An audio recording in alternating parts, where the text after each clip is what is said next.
Okay, so we're cracking on really, really well today, guys. Thank you for your time, care, and attention.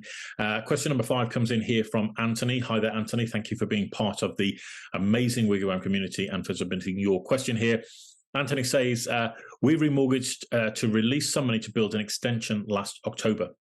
We found a local builder on mybuilder.com who had loads of great reviews. He started off okay and was getting on with the work.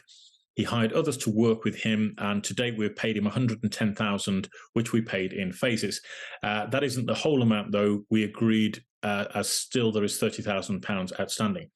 He was supposed to buy materials with the last $40,000 we gave him, but he's not been back and won't answer our calls. I've since found out he hasn't paid any of the contractors. We visited his home address 3 times now, but got no answer.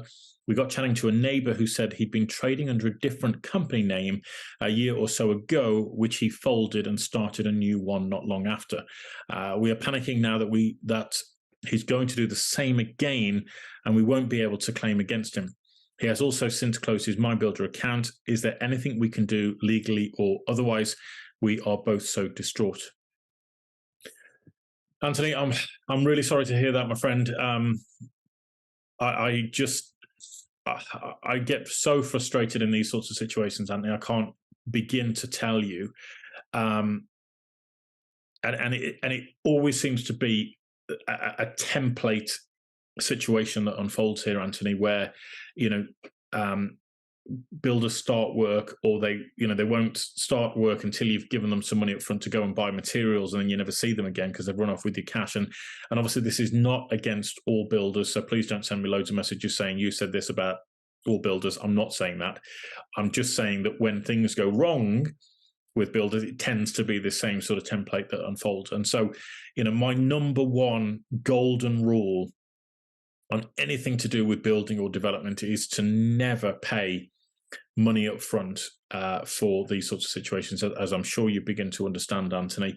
And if you have to pay for materials, you get the builder to place the order, you phone up and you make the payment for the materials, and you get the materials delivered to your site so that they're your materials and you own them, and you have the right of claim and ownership of those materials.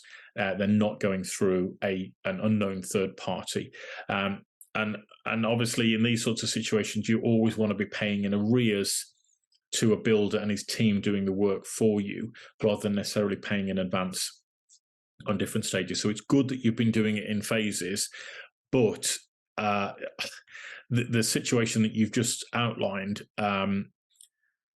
sounds as though it is going in certainly the wrong direction. The thing you haven't mentioned, and I'm going to have to make an assumption here, Anthony, but the thing you haven't mentioned is that I'm assuming that the builder has been trading under a limited company name rather than a sole trader. Now, if it's a sole tradership that he's been running under, and he owns his own house, then there is certainly a possibility that you could ask a solicitor to record a legal charge against his title deeds for the money that is outstanding that he owes you. Okay, that's a bit of an extreme measure, but the thing is, it might not do you any good initially, but he can never then sell that property without asking you to discharge the charge, and that only comes with him paying up at least some of the money that has gone missing. Let's put it that way. So that's what I would look at. If it's in a limited company, though, everything becomes a lot more difficult, and this is the sort of trick that unfortunately these builders get into, is that they set up this limited company, they start trading through it, and then when things go wrong, they collapse the company, and there's nothing you can do about it. The key point being here is that there should be assets within that business, such as the tools, such as the van, etc. Not to the extent of the money that you've paid over, but there would still be materials. There will still be assets within the business that you would have a claim on, because you are technically a creditor to his limited company. So there is a possibility you could go down the route of being a claimant against his company. You may be able to also apply to have him struck off as a director if he's done this multiple times.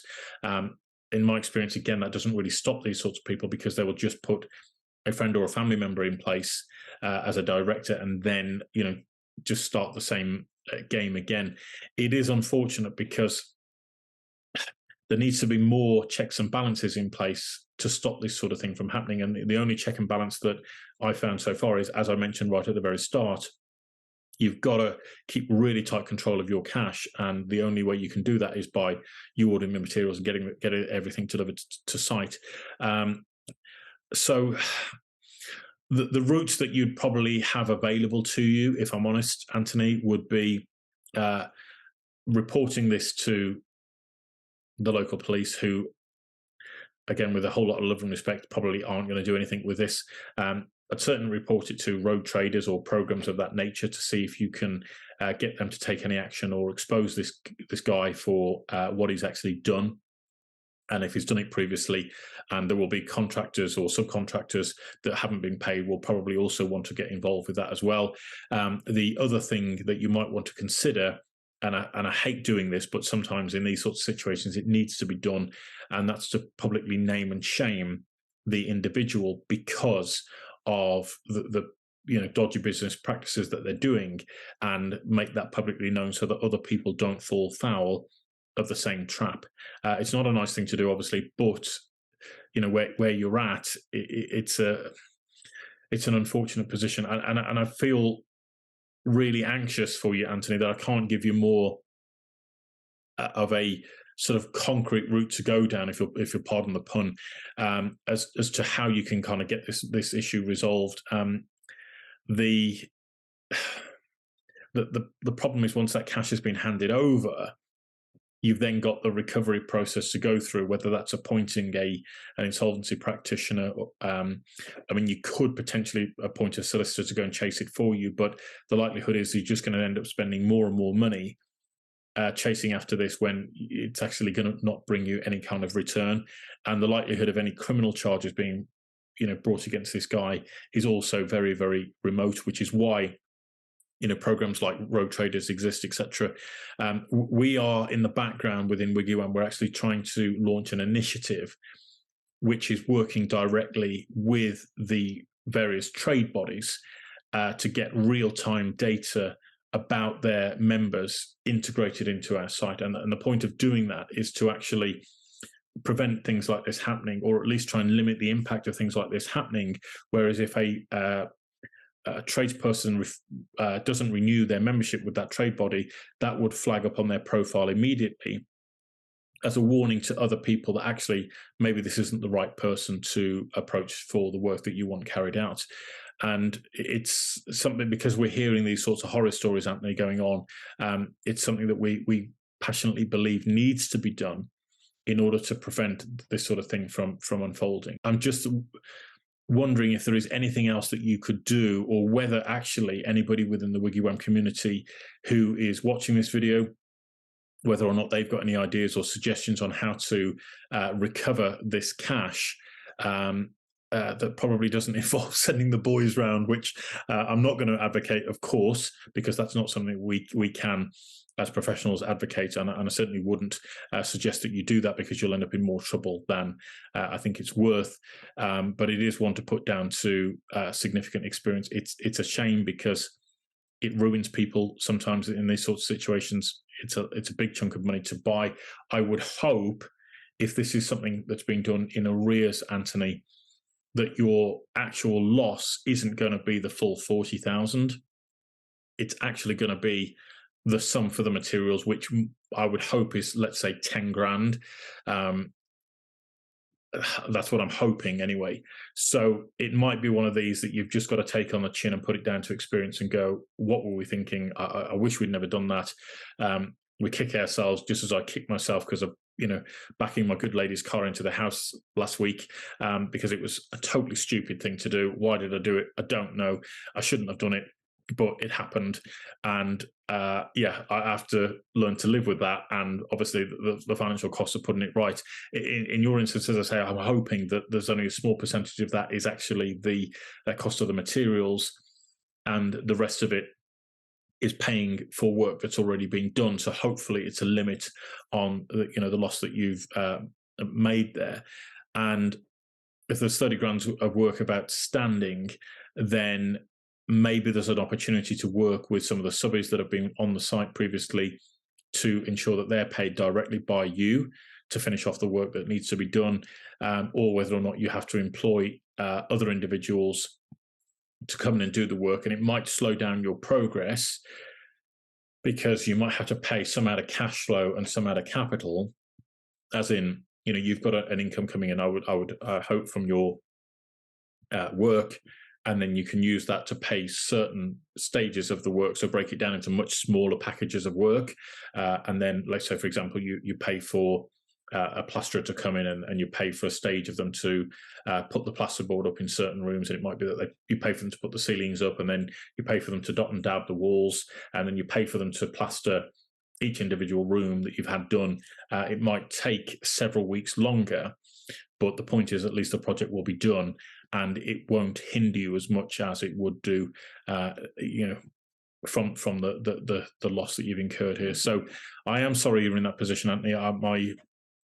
My heart goes out to you. I had, and I might have mentioned this on a previous video that we did, but as you're new to our community, Anthony, I will mention it anyway. I had this situation. Thankfully, I haven't had too many, but I had it with a guy who was a plumber who tried to stitch me up on a job, and he sent a quote, and I think it was like 3.5 grand. He said that's the full quote for the work, right? And I rang him up. I said, so this is including the boiler, the pipe work, the fitting, the hanging of the radiators, connecting everything up, checking this. So he's like, yeah, everything's all included. I said, okay, fine. So he then agreed to start. And after 5 days of doing work, he sent me an invoice for £3,500. I'm like, well, what are you doing? Because you quoted me 3.5 grand for the entire job, and now you've done a week's worth of work, and you're suggesting that actually this is the total value of the job. And he said, oh no, don't be ridiculous, blah blah blah. Of course, it's not 3.5 grand. That's just the first stage of the work. And I said, well, we'll end our relationship there then. You are not to turn up on site anymore. And thankfully, he brought a load of fittings and pipe work and all the rest of it to the property. And, they were now in my property. So they were, as far as I was concerned, my property, rightly or wrongly. And as a consequence, one of the things he'd also done, I'd asked him whether or not he knew where to drill the floor joists that were in the property, because structurally they needed to be drilled in a certain point, or holes formed in a certain place on the floor joist, otherwise it could affect the structural integrity of those joists. And lo and behold, he drilled them in completely the wrong place, despite telling me that he knew exactly what he was doing. So we ended up having to get a structural engineer out there just to double check, and thankfully everything was okay. But the point is, I think after a week's worth of work and all the connections and everything that he put in there, and the hundreds and hundreds of pounds worth of pipe work that was in the property, he then instructed his solicitor. I explained everything to the solicitor. I explained to them exactly what had gone on, and we settled on £100, which was the amount that I paid them for the work that had been done, minus all of my other costs and the messing about and everything else as well. So I came out of that situation much better off than I think most other people would. But unfortunately, a lot of people don't like that confrontation. I don't like that confrontation, but I am going to stand my ground when I think somebody's trying to have, trying to fleece me. Let's put it that way. So I wish you the best of luck, Anthony. I really hope you can get this resolved. And it's a start warning to any other party that's listening to this or watching this as part of the WiggyWam community, that you have to be so careful when you're managing these relationships, when you're having building work done. I do like to think that most people have their hearts in the right place, and they do try and do a good job. And sometimes things run against you in life. I've had it myself. I've experienced that, where things run against you, and with the best will in the world, you can be as moral and ethical as you like. But when things run against you, there's not a lot that you can do. But if somebody's got a pattern of doing this, and they've done it over and over and over again, it's time that person is kind of held to account and exposed for their wrongdoing. So good luck. Anything else we can do, Anthony, let me know by all means. And if you want to put a warning onto the WiggyWam community about this type of person and their behavior, feel free to do so. We'll fully support you in that. All right. Good luck. And I say, let us know what else we can do to help. Well, ladies and gentlemen, it's been an absolute pleasure to be with you here again this week. Thank you so much indeed for your questions. As I said earlier on, if you want to submit your questions to us, there's various ways you can get in contact with us. The first is via email. You can send your questions in to us via our email address, which is happytohelp@wiggywam.co.uk. That's happytohelp@wiggywam.co.uk. You can also submit questions via our website, which is wiggywam.co.uk. That's wiggywam.co.uk. Set up your free profile on there. Join the amazing WiggyWam community. Get involved. There's all sorts of resources on there, videos that we've produced in terms of taking you through the journey of buying and selling a property, and a whole bunch of other really exciting resources on there. So get involved on the website. Make sure you sign up there. You can also submit questions via our Twitter account, which is at WiggyWam_UK. That's at WiggyWam_UK. And we'll be back same time next week doing this once again. Very much looking forward to seeing you all again. Thank you for your questions. Thank you for giving us the opportunity to be of service to you. And if you haven't yet got your copy of Home Buyer Secrets, I'm going to encourage you to do that, because I think the spring market is going to be pretty intense in a lot of different ways, and you definitely need to know some of the insider secrets that we're sharing in this book. So go to homebuyersecrets.co.uk and grab yourself a copy of that book. You'll also get part of access to our full training video series, which will actually guide you through in greater detail than I can go into in the book, through the process of buying and selling a property, which will be fantastic. So if there's anything else that we can do to serve you guys, please do let us know. Otherwise, I look forward to seeing you again, same time, same place next week, and have an amazing week. Lots of love, God bless, and see you very soon. Take care. Bye-bye.